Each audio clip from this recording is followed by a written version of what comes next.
Hello everyone, আসসালামু আলাইকুম। Welcome back to my another video. কেমন আছো তোমরা সবাই? যেখান থেকে আমার ভিডিওটি দেখতেছো সবাইকে জানাই আন্তরিক শুভেচ্ছা এবং স্বাগতম। তো শুরু করা যাক। আমি আজকে তোমাদের সাথে শেয়ার করব মধুময় বাদামের রেসিপি। আসলে আমরা এটা অনলাইনে অনেক চড়া দামে কিনে থাকি। 1 কেজি এই মধুময় বাদামের দাম থাকে আপনার 1500 থেকে 1600 টাকা। আমি কম খরচে কিভাবে বাসায় বানাবেন তারই প্রসেস আপনাদেরকে দেখিয়ে দিব।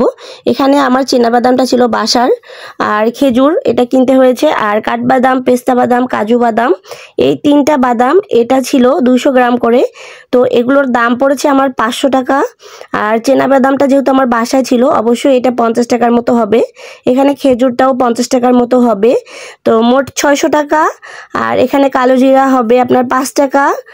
আর তিল দিয়েছি আমি এখানে 10 টাকার মতো। তো মোট হচ্ছে প্রায় 620 টাকার মতো পড়তেছে। আপনার 620 টাকায় আপনারা কিভাবে এখানে আমার 1 কেজির মতো মধুময় বাদাম আমি তৈরি করেছি আপনারা দেখলেই বুঝতে পারবেন। তো এগুলোকে আমি আপনাদেরকে মেপে মেপে দেখাচ্ছি। প্রথমে আমি কিচেন স্কেলের মধ্যে একটা বাটি বসিয়ে দিব। তারপরে বাটির হচ্ছে পরিমাপটা মাইনাস করে নিব টেয়ার দিয়ে। তো তারপরে আমি কালো জিরাটা দিয়ে দিব।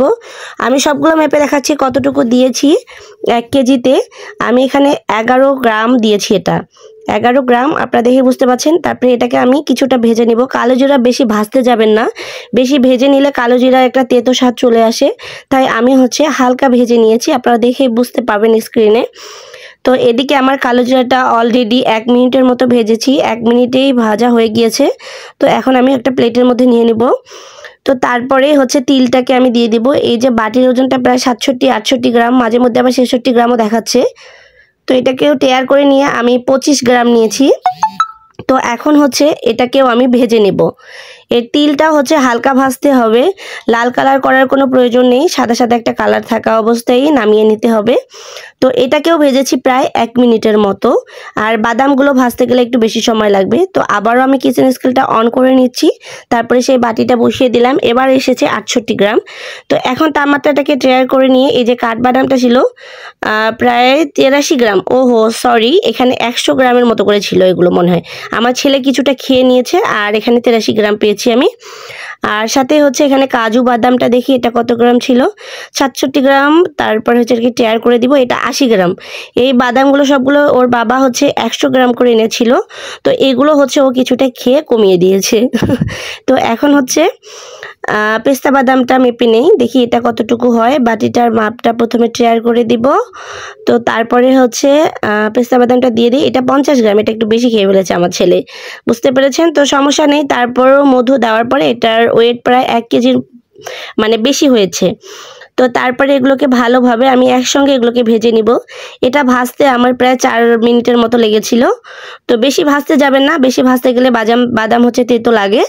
তো হচ্ছে তাই আমি হালকা করে একটু ভেজে নিয়েছি। আর এই চীনা বাদামটাকে আমি আলাদা ভাজবো, কেননা হচ্ছে এই বাদামটা ভাজতে একটু বেশি সময় লাগে। এটা ছিল 133 গ্রাম। তো এগুলোকে আমি ভেজে নিব। এটা হচ্ছে আপনারা ইচ্ছা অনুযায়ী দিতে পারবেন, সমস্যা নেই। বাদামটা একটু কমিয়ে কিংবা বাড়িয়ে দেওয়া যাবে। আমি এই বাদামগুলোর জন্য 1/2 কেজি পরিমাণ মধু ব্যবহার করেছি।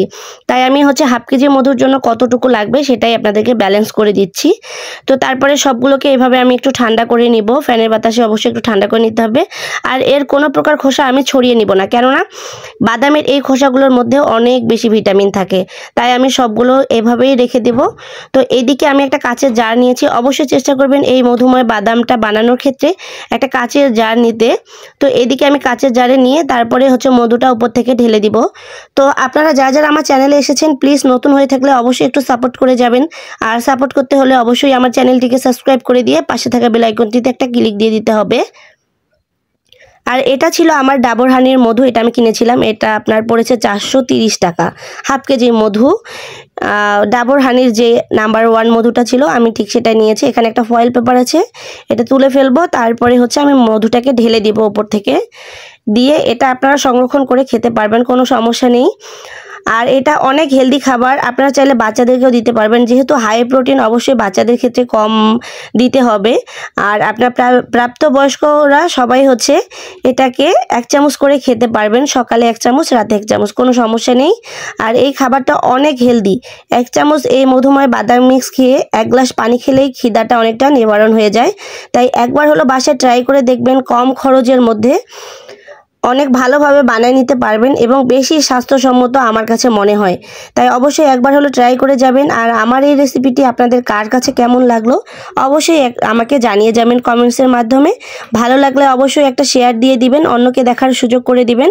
তো ফাইনাল লুক আমার এই মধুময় বাদামের, আপনারা দেখেই বুঝতে পারছেন কতটা লোভনীয় ছিল। আমি তো বানাতেই 2-3 চামচ, যদিও খাওয়ার প্রয়োজন না, তারপর আমি 2-3 চামচ খেয়ে ফেলেছি। এত মজাদার ছিল এটা। বিশেষ করে তিল এবং কালো জিরার যে কম্বিনেশনটা খুব বেশি ভালো ছিল। একবার হলো বাসায় আপনারা ট্রাই করে দেখবেন। আমার এই রেসিপিটা অবশ্যই ভালো হবে খেতে, অনেক বেশি মজাদার। তো সবাই ভালো থাকবেন, সুস্থ থাকবেন, আমার জন্য দোয়া রাখবেন, আমার ফ্যামিলির জন্য দোয়া রাখবেন। আর অবশ্যই আমার ভিডিওগুলো আপনারা দেখবেন, তাহলে নিত্য নতুন অনেক কিছু শিখতে পারবেন। সবাই ভালো থাকবেন, আল্লাহ হাফেজ।